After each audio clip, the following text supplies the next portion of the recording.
Hello, everyone. Welcome to episode 5 of the Fuzed Relativity podcast. Chris here, aka Skulls and Arms. Kirk, how you doing today?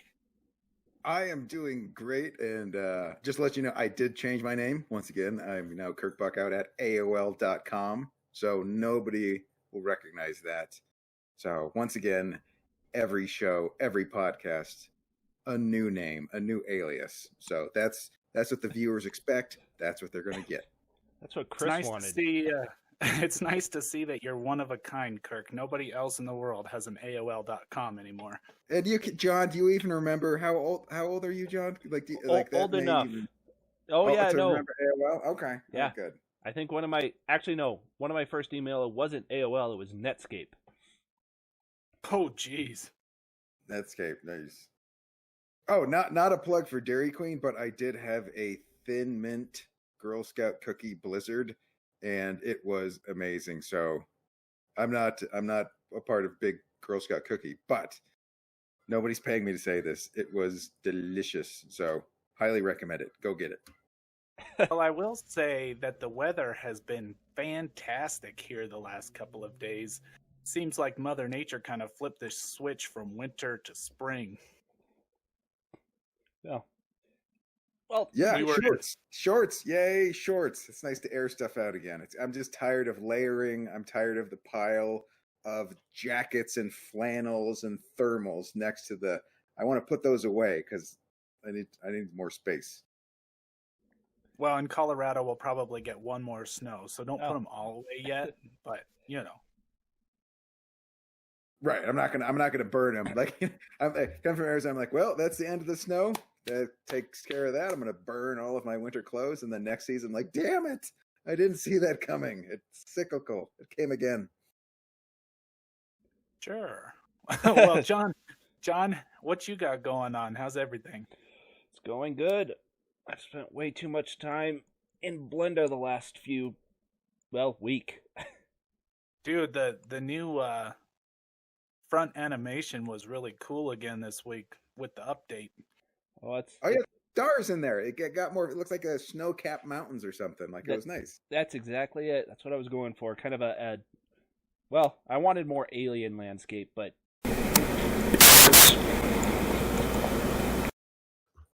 Jesus, I don't know what that was, but whoa. Like we just drove through a tunnel, so we're actually doing. This is it's not a good idea, but our idea was to do a podcast in a truck to make it moving, and we just went through a tunnel. But there it is again. D Infinity.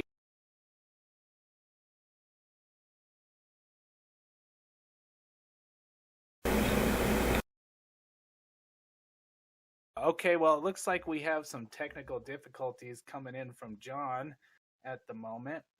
I think what I'll do is go ahead and jump into the first thing I want to talk about tonight, which is he'll come back when the technology comes. We'll hear from him soon, but yeah, we can carry out without him. Let's go. Yeah, I think I'm going to jump into something I just wanted to touch on real quick because I've been seeing it everywhere. Is NFTs. Kirk, are you familiar with these? I am not. Help me with the I don't even have a guess. Well, an NFT is a newfangled digital art, like, I want to say it's just like a painting, except it's a digital art piece. And they call it a non-fungible token, which is what NFT stands for. Non-fungible. That's a fun word. It is. It reminds me of mushrooms. Oh yeah, fungi. Yeah, that's what. Yeah. Mushroom walks into the bar, asks the bartender for a drink. Sorry, we can't serve you. Why not? I'm a fun guy. Come on, but so these things have been catching my attention because people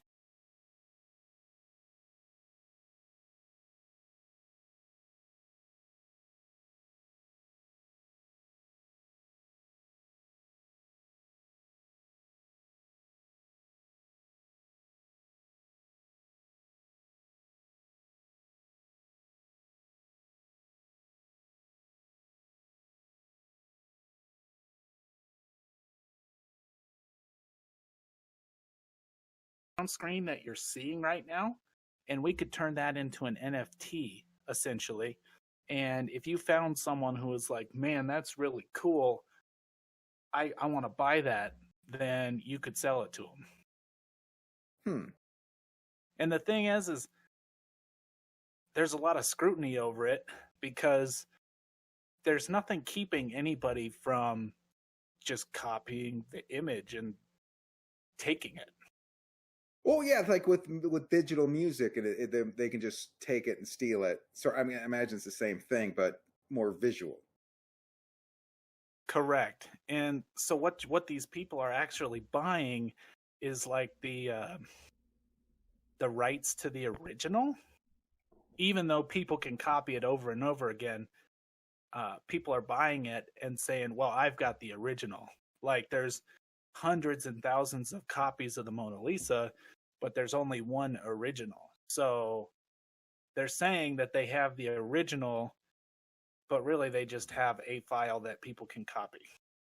Okay, yeah, and it's not like, cassettes or mixtapes back in the day where the more you listen to it, eventually it deteriorates. Like that's, I guess, the benefit of digital is you can recreate it and it never loses the quality. Yeah, but I just, I don't understand why anybody would pay the amount of money that they're willing to pay for these things, which I think is why it caught my attention in the first place. Yeah, oh, hey, it looks like we got him back. See, I knew he'd return. He came back. I don't know what happened. Crawling back to the thing. You know what? Yeah, okay, good. Well, hey, welcome back, John. The stream may have been muted for just a minute there, but it will be on the recording, so that's okay. I hope. Did you happen to catch any of the talk about the NFTs? Yes. So, yeah, I'm with you on the price per thing too. It just doesn't make any sense because it sounds like once they're sold, the price just plummets. So it helps the person that sells the NFT, but the person that ends up buying it just kind of loses all value, and it doesn't sound like a worthy investment. So it's sort of like a car, like as soon as you drive it off the lot, it just instantly loses value. Yeah. Which is why it baffles me that this is a thing. I think everybody needs to, kind of stop for a minute and just realize that this is kind of dumb. What, Bitcoin's a thing and made up? I still don't understand that. It just seems like made up money, and it's like I just equate it to like the gold coins from like Super Mario Brothers. Like that's what I picture when you tell me about Bitcoin. I mean, you're not wrong. Nobody really understands Bitcoin, Kirk, so I think you're okay. Good. Okay. Yeah. Good. It's just odd. It just somehow some things in society have just like people just go, it's a thing, but nobody really understands it. But it's over there if you're interested. Yep, that's kind of the way it goes, unfortunately. So I did see, John, there was also something that you were looking into this week. What did you have? I lost the link. So it was essentially about harvesting energy from 5G networks. And the principle behind it is because all radio waves have a wavelength associated to them, it can be harvested or not harvested is kind of the wrong word to use there, but collected using various devices. They've been doing this for a long time with certain different wavelengths. Tesla was trying to do this way back and had a open wireless power grid. And one of the things the article he was mentioning is that it's a company or I can't remember if it was a company or college, but they have created a credit card sized device to be able to capture the energy from the 5G wavelength of cell phones. So it wouldn't be able to power your phone or run your phone indefinitely, but it would be able to kind of charge it up a little bit as you were going. So essentially, it's not like a fix for charging, or it's not going to be the new method of charging, but it'll at least give you some energy from a network that you're using anyway. Yeah. So they've been, like I said, they've been trying or doing it for a long time with like the bandwidth that televisions work off of. And I mean, and I could be entirely wrong in this, but most energy is based in wavelength. Like light is a measurement of wavelength, and radio waves fall into the same category, as they're just wavelength that travels through the air. And the closer you are to one, the stronger it's obviously going to be. I wish I hadn't closed the article, but it was what they were getting from their little credit card-like device was it was a few microwatts, and you had to be within 150 meters of a 5G tower. So it's definitely not something that you would be able to use to potentially, replace anything in your house, or, you wouldn't be able to put one on the inside of your house and run your house off of it. But in like the application of a cell phone, it could trickle charge your phone while you're not using it. I imagine a scenario where there's like 100 people just huddled around a 5G tower. That's what I'm picturing. Just about, yeah, like look, if the closer you are to the tower, it's 7 seconds quicker, and I need to post more nonsensical stuff on Instagram that nobody needs to see ever. But I need to be close to the tower. Well, but the service would be great there. Yeah. Well, and like I mentioned, it kind of fits into with what Tesla was doing with trying to create a worldwide wireless power grid, which, I mean, theoretically is completely possible. It's just, the technology has to kind of advance to that point, and it's definitely getting closer. Is this what Tron was about? Well, I think this is what Tron was about. Aside from there was a lot of grids in Tron, if I remember correctly. Well, computer, wireless networks, they're essentially the same thing. Yeah, Jeff Daniels, the guy can do anything. It was good. I still don't know what Tron's about. I've seen it once, and I was lost the whole time. I just know there was bright lights. The new one's really good. Well, I say new one. It came out, 10 years ago? It's not a current one. It was, like Jeff Daniels after, killing it with Dumb and Dumber. Perfect. Well done. Well, hey, so 3D, talking about 3D this week, we decided we'd like to get into some filament talk and kind of tackle the different types of filaments that people use for 3D printing, and just giving an overview of the way that we kind of look at some of these things and how we use them for printing, because we've been taking a lot of steps towards printing some of our own pieces, maybe putting them up for sale, that kind of thing. So just a little look into what we're working on over here. Well, I think the first question about filament, is it true that it was invented by Dr. Phil? Because I just want to get that rumor squashed right away. No. Okay.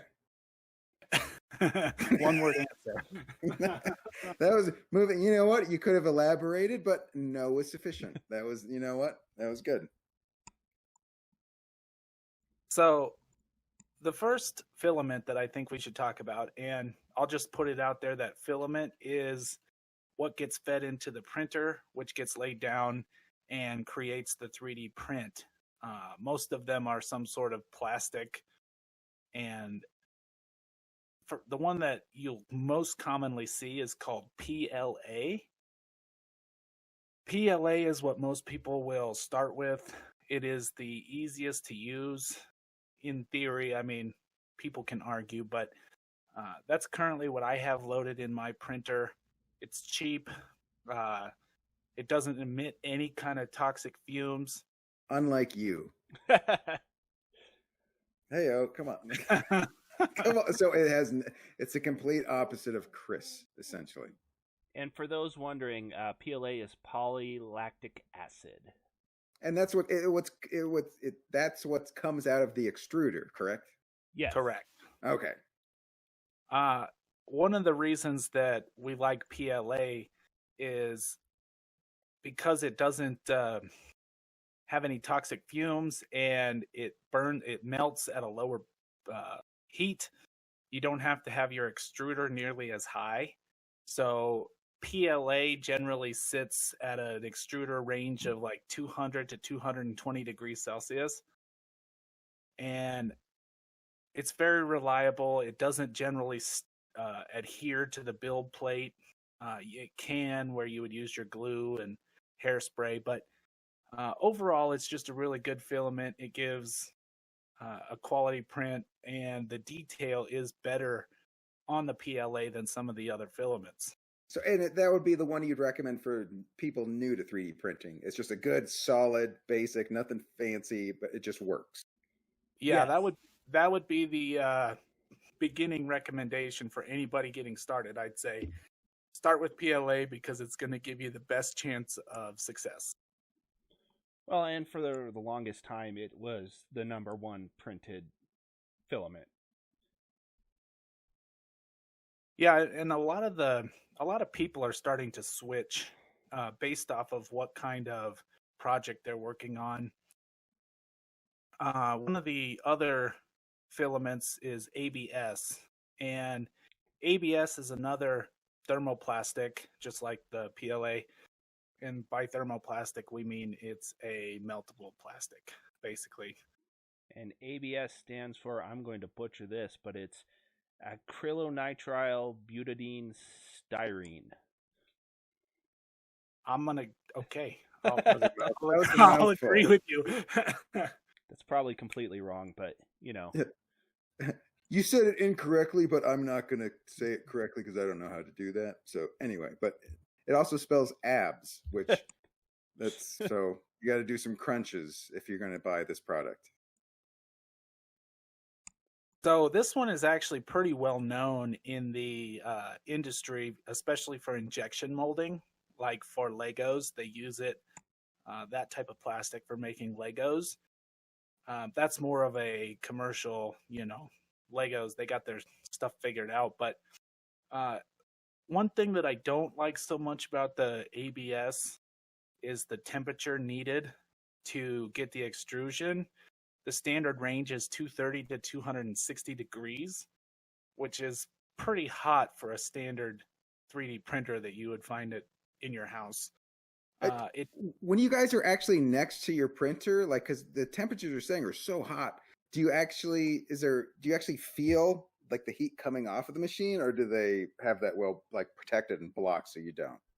Not from the nozzle. The heat bed, because it's a large flat surface, you can feel the heat rating off of that. And could you ever accidentally burn yourself? Like if you were dumb enough to put your under the extruder, like that would burn you, wouldn't it? Well, I have. It would suck. Yes, it does. It's hot. Glue gun times 10.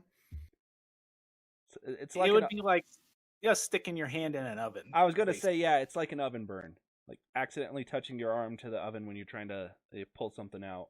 Right. Okay. Now, to add on to what Chris was saying, the other reason why ABS is kind of falling out of favor is it smells horrible when you're trying to print it, and the heat bed actually requires, I think mine defaults to something like, the print bed temperature needs to be around 80 degrees Celsius to 110. Yeah, and my print bed doesn't even go that high, which is one of those problems. And I've successfully printed in ABS, and mine does go that high. It's just, yeah, that bed is quite warm to touch. And then the last one I have is what they call PETG. And PETG is starting to be a real popular pivot from the PLA filaments, mostly because it's much stronger than the PLA. It has a more functional use because it's one stronger, so it has an actual stronger base, but it also has some more flexibility to it, so it won't break if you're trying to wiggle it off the print bed because it's stuck, and then it just snaps because the plastic doesn't want to bend. Yeah, and oh, and the go ahead. Yeah, go ahead. Oh, sorry. Yeah, the other thing that PETG, well, and PETG has a similar strength to ABS. That's why ABS was used a lot, because it's a lot stronger than PLA. And to print PETG, it's very similar to PLA. It just needs a little bit warmer of a hot end and a print bed. Yeah, and also it is it's becoming, basically a little more finicky to print. One of the things that I've seen with PETG is it sometimes adheres too well to the bed. And basically, if you don't have some kind of glue or hairspray or whatever you use as a buffer, many people have lost their glass print beds to a PETG print. Yeah, I've printed a few things in PETG, and it's definitely tougher, but the thing to keep in mind is just because it's a tougher material doesn't mean this stuff, or it's not going to break. There's a lot of stress tests and stuff I've watched on different types of filament, and I mean, just like with anything, they'll all break because the process of making these is you're putting plastic on top of plastic on top of plastic, so there's going to be inherent weaknesses at those layer lines. Well, especially when you're melting plastic to then cool plastic, you have to deteriorate it in order to build on top of it. Yes. Well, one of the problems I keep hearing coming up, you said like there's a smell. Some of them have odors. Is there a way to combine it where somebody could make filament that actually smells good? Like, it's like a scented candle, but it's like filament. So it's like you make a 3D printed something and it smells like cinnamon rolls. You know what? that I'm curious. $1 billion idea. I was going to say, I'm this. Curious if that would work, because that would honestly be awesome. The only problem I could see, go ahead, is if the fumes are actually toxic, you don't necessarily want someone hovering around the printer. Man, I really could use some cinnamon rolls, and then they pass out or whatever. Talk to like the air spray things, like the Glade, the thing. Like I talked to a guy, I'm like, well, those are safe, right? And they're like, oh, it's just filled with chemicals. No. So it's like, well, no matter what, so it's like might as well mix it with fill. Like if you're gonna make your place smell better, you might as well 3D print something at the same time and fill your house with chemicals just from a different origin. Does that make sense? You're not wrong. Yeah, that's your catchphrase, by the way. You already sparked something, Kirk. We're gonna look into this. Yeah. Look, I talked about cartoon. I dog poop, and you printed it. So yeah, you know what? Look at that. A new idea. Somebody patent that quick so it doesn't get stolen. But right here first on Fuzed Relativity episode, is it 5? 5. $1 million idea right there. A scented filament. Make it happen. Well, to kind of segue from scented filament, this is part that I was going to talk about. There's various filled filaments. One of the more popular being wood fill, carbon fiber, bronze or metal filled is also fairly popular, although harder to come by. And essentially, they take the PLA and they infuse it with, particles of wood or carbon fiber or whatever, and then you print with it, and it gives it a very similar feeling to,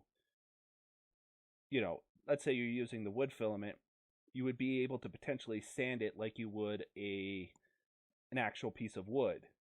I mean, it's still essentially plastic, but it does have some of the inherent properties of the material that's inside of it. Used, well, I haven't actually printed with it, but I've seen the wood filament used, and I thought that was the coolest part, was that you could actually take a sander to it, and it looked like you were sanding a piece of wood. Yeah. I haven't... What was it, like sawdust flying off, or what did it look like?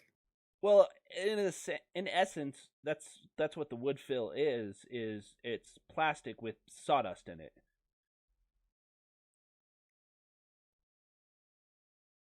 So yeah, it kind of looks like sawdust, but it's really just plastic, but it gives you the idea that it's wood. Yeah, same with the carbon fiber or the metal fills. I've really wanted to print more in the metal filled filaments.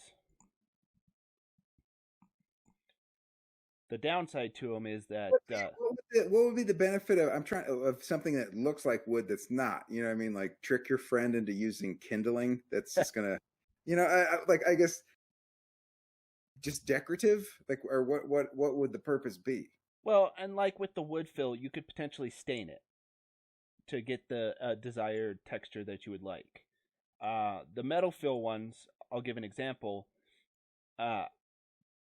I work in radiology, so my thought was if I use the metal filled ones, I might be able to start 3D printing my own markers, because it would have metal in it, and metal or radiation does not go through metal as somewhat, and it would be a cheaper alternative to me having to spend $20 every time I lose one. I'd probably just stop losing them. That's an option too. You might, yeah. This was just an idea. If it were that easy. But no, the metal fill is really cool, and you do have to have a different nozzle for that, correct? It is. You don't have to have a different nozzle. So with any of the filled filaments, you can print them with a standard brass nozzle.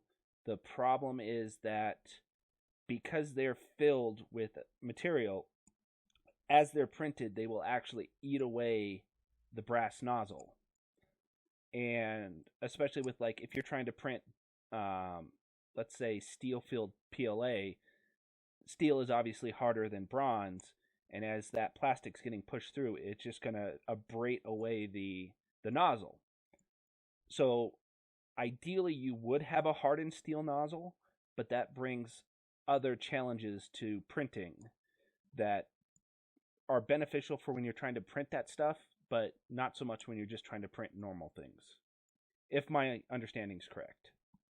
So it kind of sounds like the cooler you get with this, the more work you have to put into it. Well, isn't it like that with every hobby? It is, exactly. It's just unfortunate. The more you go down the rabbit hole, the more fancy toys you're going to end up buying, just to keep it interesting. I mean, look at me. I have 3 printers. Chris has 2-ish. Now, I think that was a slam on your printer. He threw in an ish there, like as your printers were horrible pieces of crap. That's how I interpreted it. Audience, back me up, right? Hey, I printed a dog turd, Kirk. That's all I need my printer to do. After I printed that dog turd, it's just sat idle, dusty. Nothing. It's just like, well, I've kind of peaked. There's nothing. Where do you go from there? What about John? What about TPU? That's one I'm kind of interested in. So TPU, it goes by a few different names. It's basically thermoplastic elastomers, and it's essentially plastic that just has rubber-like qualities. I have gotten one to print successfully, because I have a roll of TPU that I got to experiment with, and I managed to print one thing, and it was awesome because it could be bended, squished, and it would go back to its original form. The downside is printing with it takes a lot of refinement to the printer itself. When you say rubber, could you actually could you make like a Super Bowl? You know what I mean? Like, could you like that? Could it do that? Essentially, yeah. People have been making like shoes and stuff out of it. I have seen the 3D printed shoes, and they're pretty cool. Yeah, and most of those are just the plastics that can bend, because it prints very similar to PLA. The problem with it is because it's a bendable plastic, when you're trying to print it, it has a tendency to squish in and on itself and potentially jam the nozzle. Okay, so I think you were telling me about this before. You kind of need a special extruder for it, or at least a gear for the extruder. Yeah, so like my Prusa has a direct drive, which means that the filament is fed in through the top right above the hot end and is pushed directly into the hot end. Chris's printer and my Ender 3 Pro both have what's called a Bowden system. So the extruder is not attached to the hot end and pushes the filament into a tube, which is fed into the hot end. With the Bowden systems, because you're trying to push this filament into a tube, if it starts getting jammed in the hot end, you're just going to be pushing this flexible filament onto itself, which is only going to, exacerbate the problem and potentially just completely jam the nozzle. Look, anytime you get jammed in the hot end, it's not going to end well. First of all, that's going to clog a nozzle every time.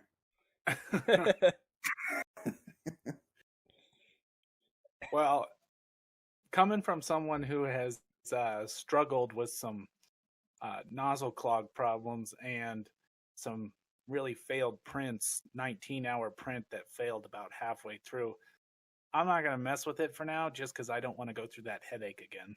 That's gotta suck. Like several hours of this thing run, and then it runs and makes a failure. That's gotta suck. Yes. It is not awesome. All right. Well, hey, so we gave the 6 different kinds of filament for everybody to take a look at who might be interested in this. I do recommend, if you haven't started into printing or you're just trying to, get into it, PLA is the way to go. It's going to be the safest, and it's the cheapest route to go. You're not going to be dissatisfied. Thumbs up. The seal of approval. PLA. Try it today. But now, I was going to say, now there is some filament, and this is something me and Chris have been working on. Let's hope this is set up right. There we go. So this is called Silk PLA, and this is kind of what I don't know where I was going with that. So this design right here is one that I have made, and it's something that Chris was just talking about earlier. This is what we're potentially going to start making or selling. It's a really cool, right now it's a pencil holder for your office or your home desk, something to throw your pencils in. But as you can see, it's got all of the planets around the outside on the rings. I know it's now, controversial. Could you actually throw pens in there as well? Or is that compatible? Well, I would say that there's a pen in there now, but that's not a pen. It's a pair of scissors. Okay, so you know what? You may have to experiment, but pencils, pens, scissors, paper clips, rubber bands. This thing can hold it all. Yes, it can, Kirk. Basically, your imagination is its limit. Yes. No, and there's something special. You can actually, the way that the planets line up, right? Like that's one of the the selling point or the hooks. Like you Yes. can for a specific date. Is that right? Yep. So once we get some of the, I'm still experimenting. This is kind of a first tease of this to the general public. But once I get happy with how I've made this, I'll be able to align the planets up to whatever specific day you want. And I just now remembering I didn't load the other pictures, the one that I've actually done this on. But Like that's a okay. birthday, an Yes. anniversary, something, a special date. Like this is the exact, your pencil holder is being held the exact date that we met. Or, Exactly. They do the same thing with star charts, but all you get is a lousy star chart. Here you're getting a pencil holder. Or Star pen chart holder. can't hold pencils. That's right. Anyway, so that's a little bit of a look into what we're working on, and hopefully we will have these perfected and ready to go so that we can start throwing them up on our merch. Yes. Now for the next bit, it's something else I've 3D printed today, but I think I want to show it in Kirk's Corner first, and then we'll jump back and I'll show the pictures. So Cool. Let's get over to Kirk's Corner. We have a new Kirk's Corner for this week. All right, what have we added? Okay, what looks okay? So we got the Monster Energy drink. That's right. Yep. On the table there, and then we have. Those are definitely waffles. There's got to be the San Diego Eggos. They were by the. Thank God they beat the white supremacists to become the championship for the worst sports team ever. That would have been awkward to go, and your champion, the white supremacists. So God bless you, San Diego Eagles.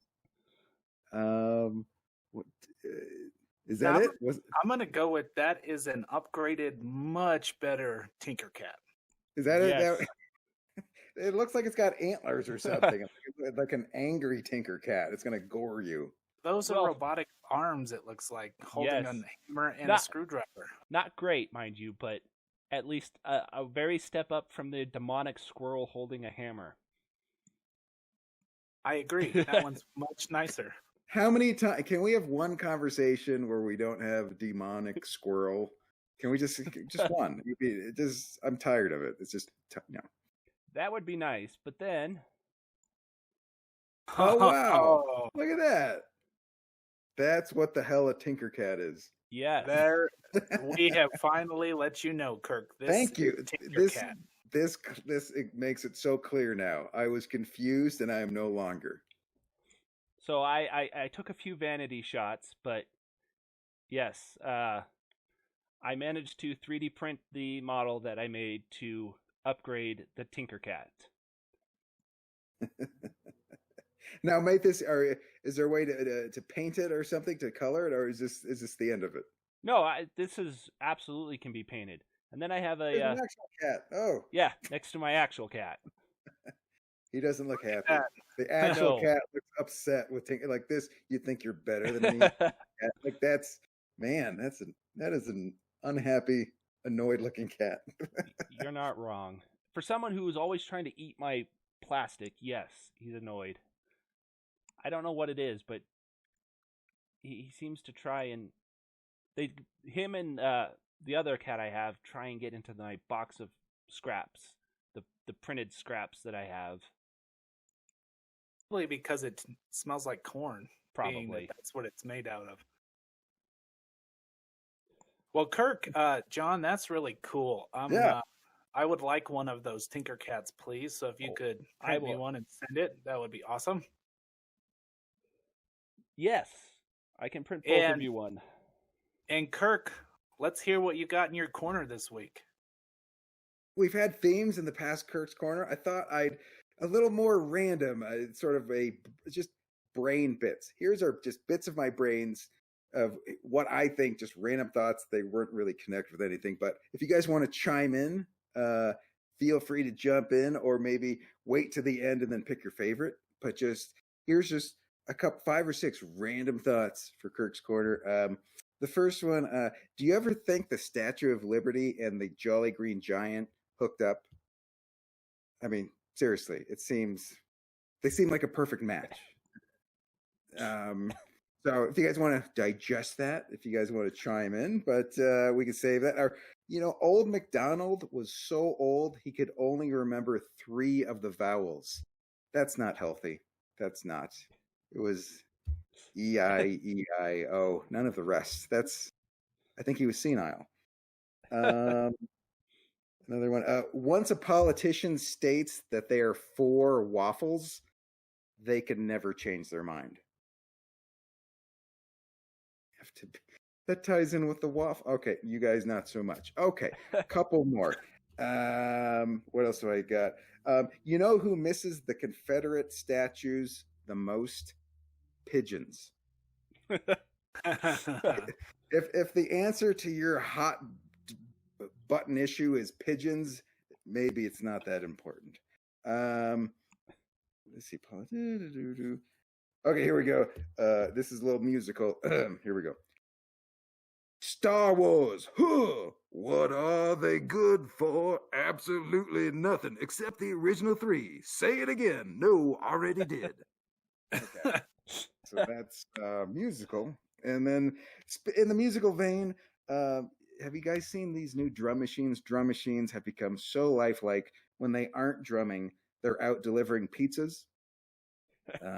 They are crashing on their buddy's couch. They are lugging gear around, and they are giving the lead singer condoms. So that's how real. So there you go. Those were sort of brain bits. Did any of those? Go ahead and challenge me if you have any logical. If I don't think that was correct, or you have any questions, now would be the time to jump in, guys.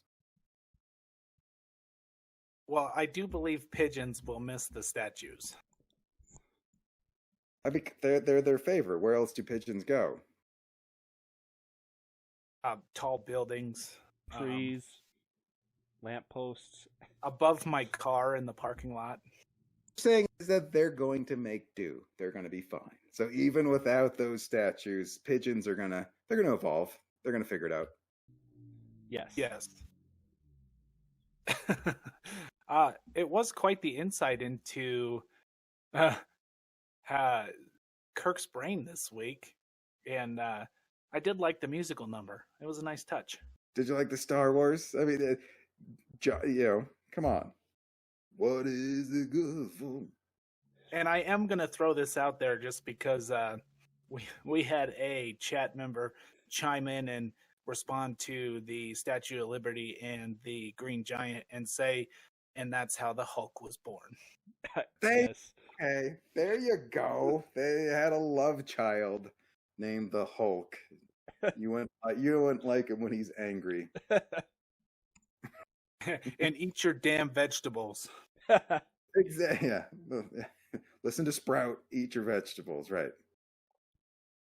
Well, I heard the Jolly Green Giant. He was actually he was a cousin of Andre the Giant, and he was just green with envy. Heyo. Okay. Good job. I like the scattered laughter. That was you guys are related a bit. Just a bit. All right, and now I think we'll cut Kirk's corner there.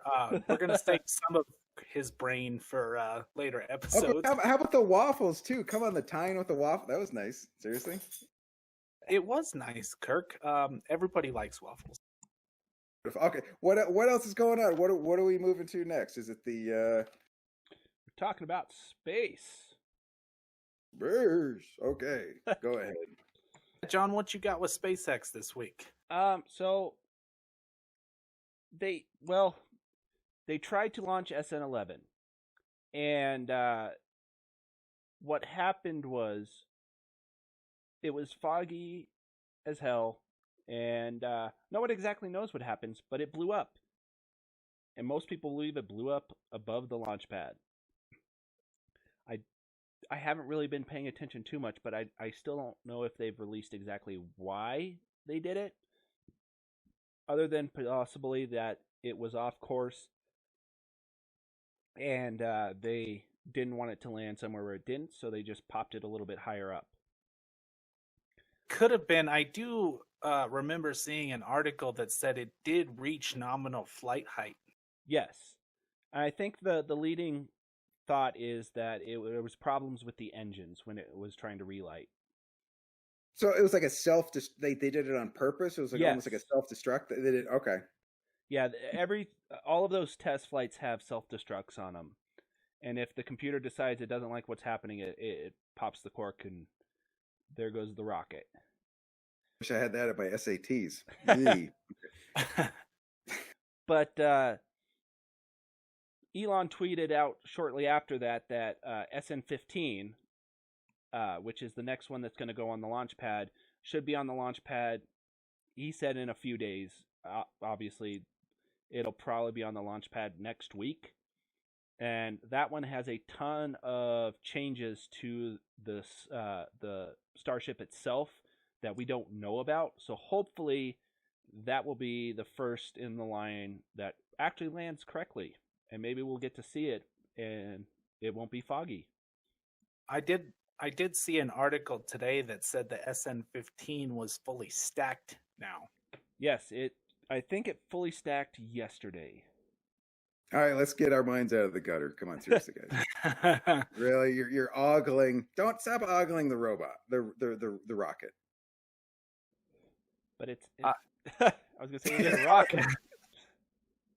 Don't look at it. It's still, you know what? It still has feelings. Hey, I'm 3D printing solar systems here. I like rockets. What do I have to say? Because they're phallic. Oh. Oh. Speaking of space, I was going to do an update on the Ingenuity helicopter that we talked about last week. They didn't really get as far as they wanted to. Like I said, they were moving very slow. And for whatever reason, something must have happened to where they are running quite a bit behind on this.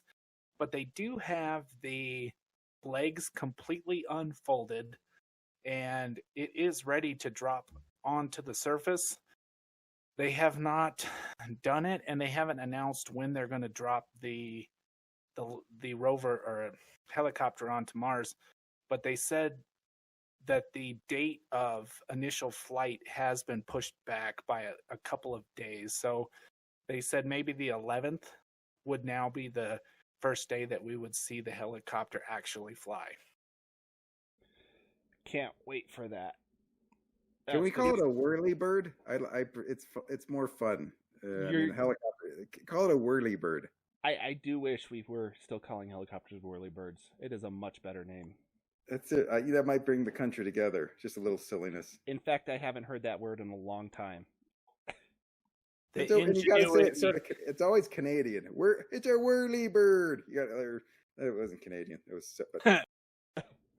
Yes, the Mars Ingenuity whirlybird. I'm going to send that tweet out. See, that's a much better name.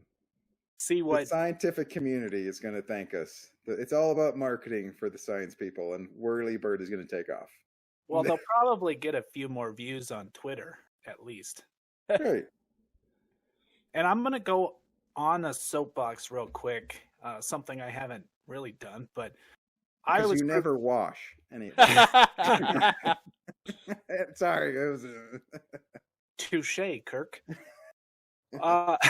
So I was cruising Twitter and I was looking at the JPL NASA account, and I got really bummed out because a lot of people were talking about how it was stupid to send this helicopter onto Mars, and how dare you spend $80 million for something that doesn't mean anything to anybody. And it just kind of ticked me off. I'm thinking, do you guys realize what a feat that we're trying to overtake here? This is a modern engineering marvel, and it's going to be really awesome when this thing tries to fly. So everybody should just relax and enjoy it. End of soapbox.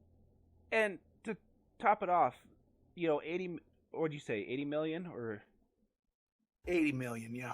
See, and that's almost nothing in terms of spending in the grand scheme of things. Like, yes, it doesn't make sense to send that to Mars.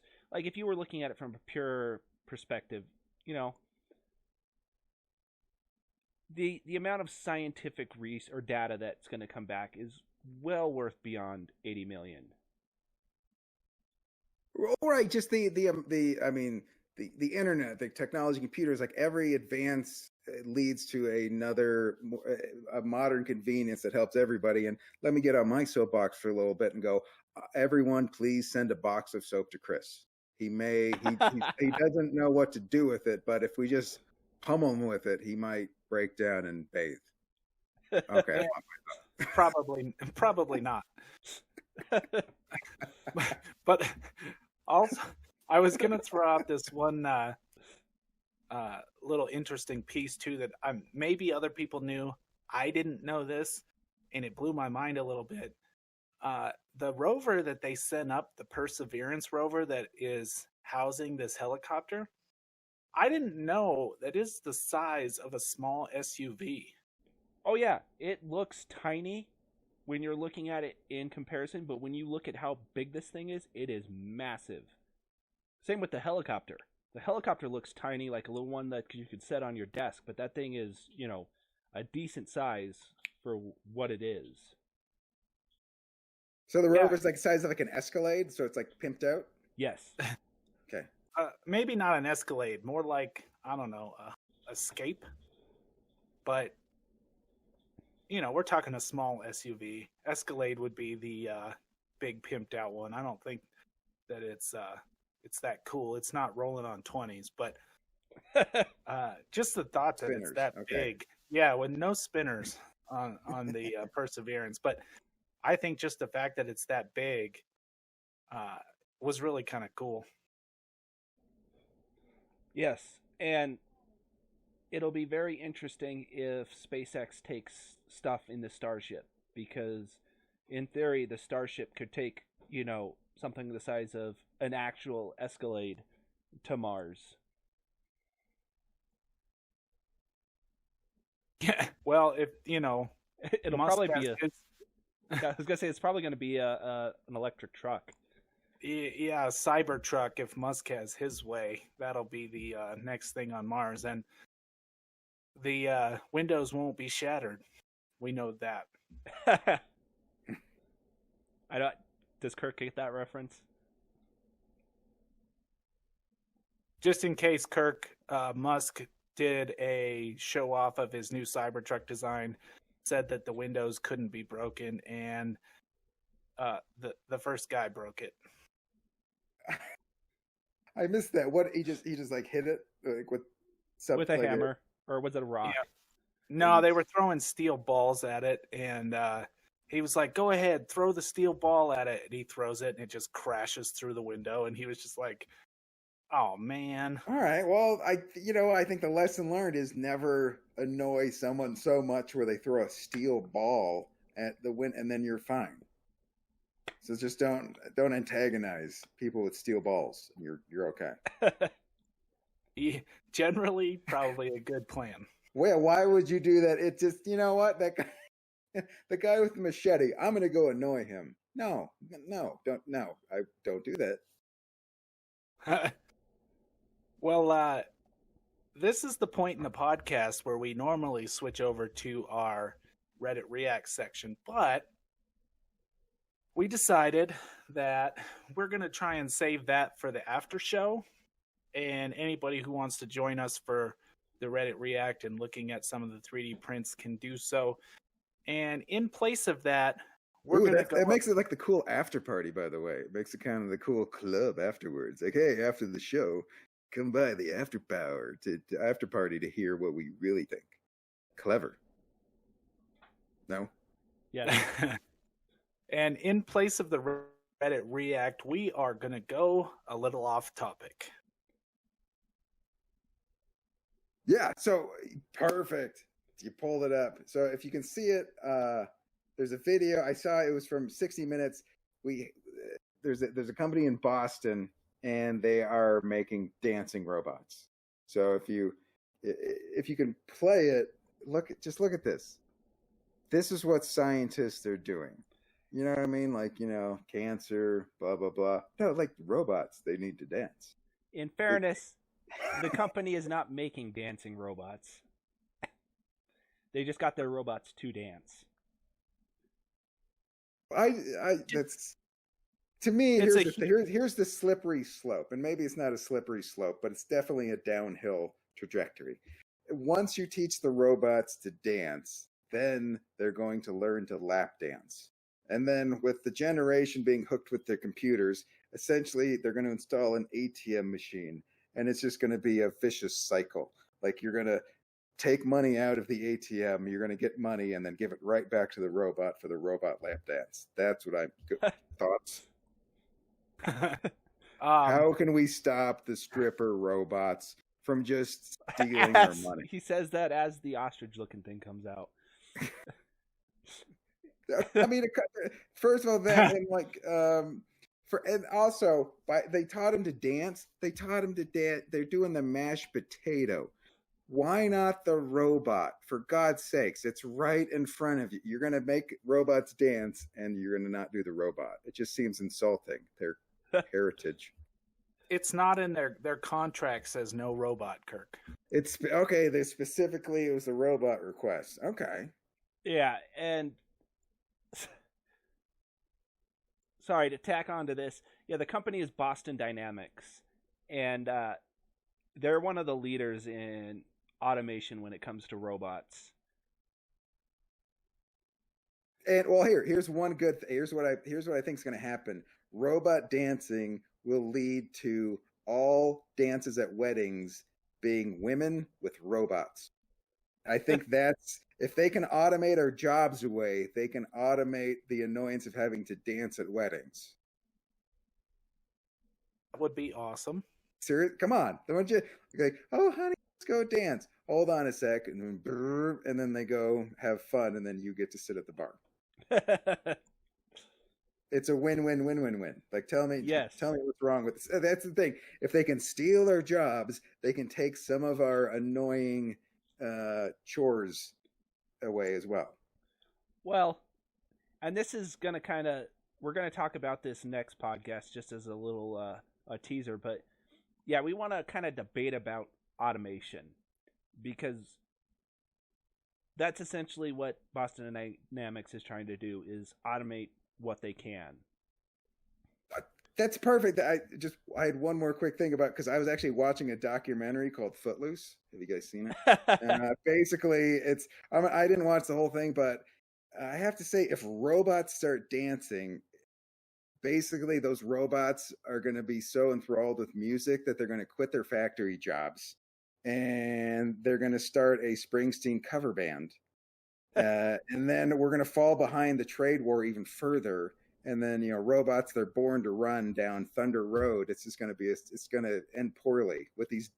We got to go footloose, no dancing, or all of our robots are going to start Springsteen cover bands. It's a real fear, Kurt. That's why they're working on the AI. I like the seriousness. It's a real. See, I'm saying what all the Americans are thinking. That's because, once the robots start dancing and enjoying music, there's no way they're gonna hey, this factory job sucks. I can play some chords. You guys want to rock? Yes. And then they ditch out. Factory closes, and it's another Springsteen song. Just out of curiosity, John, what else does Boston Robotics do? Well, those three robots, they're essentially the leading manufacturer of robots, I think.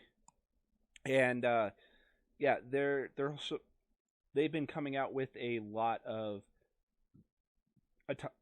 autonomous robots that can do, I want to say menial tasks, but not necessarily menial tasks, but tasks like Spot the dog there, the yellow one. Let me see if I can. There we go. There he is. Yeah, so Spot there. This kind of ties in with SpaceX too. They have one of these, and he urinates on the rug. When I don't want the program for that. When their rockets explode or fail to land, they send this robot in to survey the area to make sure that there's nothing potentially dangerous before they send in the human teams. So he's the bomb sniffing dog, so to speak. Like, essentially, yes. And they were looking at using these like Spot, and I don't know if there's a smaller one or if this is the smaller one and there's a bigger one, but they were looking at sending them into like disaster zones, like an earthquake topples a building. They could potentially send the robot dog in to look for survivors without having to risk sending first responders in. Well, that's pretty cool. An interesting piece of robotics. Hopefully they just won't take all of our jobs. Yeah, they'll save a couple. There's got to be a couple people for robot maintenance. Yes. That'll always be a job. Well, and that's kind of what we're looking to debate next week is automation is coming, and it's coming quick. And just like with these robots, I mean, they are almost to the stage of giving them an AI and letting them walk around. I'm trying to think of a good movie where that would be a prime example of. Terminator. What are you talking about? Terminator. Yeah, clearly, that's what we're talking about. Yeah, Terminator. That you're not far off, and we're not far off with how things are going.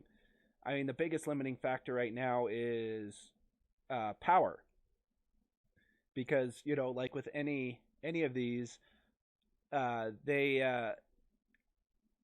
have a finite runtime just because of battery capacity. That's right now the limiting factor is battery technology, although good, is still nowhere where it needs to be to have something like this run at a significant length without or before needing to be recharged. So they keep saying about the electric cars, it's just the having enough charging stations, or just to go on a road trip, just having the confidence that the battery isn't going to crap out and leave you stranded. Like that seems to be the next big hurdle. Yeah, and at least for the electric cars, that's becoming more and more of a viable thing. Like 300 miles on a range doesn't sound like a lot, especially when you're talking like gasoline cars. Like, sure, you run low on gas, you just pull over at one of the millions of gas stations around the country and fill up. And that's, yeah, you're absolutely right. The biggest limiting factor is having those places to hook up your car to charge, especially quickly. Because at last I checked, if you were using just a standard 110 volt outlet, it would take something like 12 to 24 hours to charge a Tesla. And they have been working on with their new battery packs. They are trying to get up to the 400 and 500 mile range on those vehicles, just to try and ease the stress on that a little bit. Yeah, absolutely. And the nice thing about the superchargers is you can get a decent amount of charge in about half an hour. So, and if you, let's say realistically, 300 miles at around 75 would give you 5-6 hours of traveling. So if you timed it right, you go get lunch, come back out, and your car should be almost fully charged. It's still very much not as convenient as gas. And that's if you're traveling across country, probably don't take the Tesla. Yeah. Right. Yes. Well, the next topic I'm very excited to show just because I came across it. It's off topic, but it's pretty funny. John, let's see if we can get that up. You want me to actually pull it up? Can you? I thought you had it. I thought you had it ready to go. No, I didn't have. So while he's checking to see if he can pull this up, I found it kind of funny. There was a story with video that these underwater photographers caught. And essentially, there were these octopuses. Oh, there we go. There we go. So these octopuses they found, which I did find that octopuses is the correct plural. So it's not For octopi.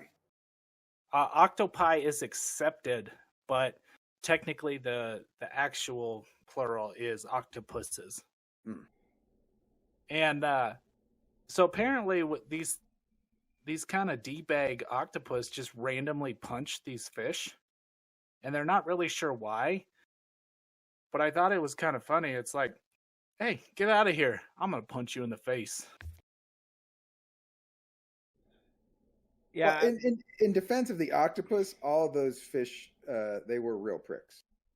They knew that trail of poop was hanging off them and did nothing to take care. Everybody can take care of the poop. That's what I'm saying. They're dick fish. The video was just funny. I got a kick out of it. Just, you got an octopus down there throwing right hooks all over the place. And,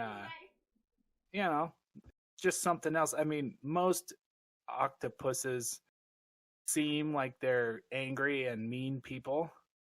So why not punch people in the face? Well, and every punch from an octopus is going to be a sucker punch. Oh, I guess I walked right into that one. It was, yeah. Why wouldn't you? And you know why? Actually, you know why he punched the fish? Because the octopus likes steamed fish. Boom. Okay. But that was the whole point of this new segment. To go a little off topic, I did find that the punching octopus's story was lighthearted and funny. That's what we're hoping to bring. We're going to test it out and see how it does. Kind of moving forward. Still playing with some things. We're only 5 episodes in. But I think, trial and error. We'll see what sticks. I think it was fun. I did have one more joke. It had an 8 is enough reference, but so you can negate it or we can skip it or not. Go ahead. Let's save it. Okay. So what video game are you guys playing? Halo again? Yes. So after the stream here, we're going to be jumping on some more Halo campaign. And this time it won't be terrible. Okay, no, I take that back. Our gameplay will probably still be terrible. You're in advertising. You're in market. That was G. It won't be the horrible. You won't gouge your eyes out, people. Come on in. The video quality won't be horrible. It's HD now. Yes, This it's won't be HD now. Will not be the worst experience of your day. How about that? Don't oversell it, guys. But one thing I did want to talk to you about, John, was I'm a little pissed at you because you got me into this stupid game, and I just wanted to talk about it on the podcast because it's been driving me crazy, and that's Luck Be a Landlord. In fairness, not stupid, just horribly addicting. Yes, it ties together my 2 favorite things. Well, some of my 2 favorite things, which would be gambling and strategy.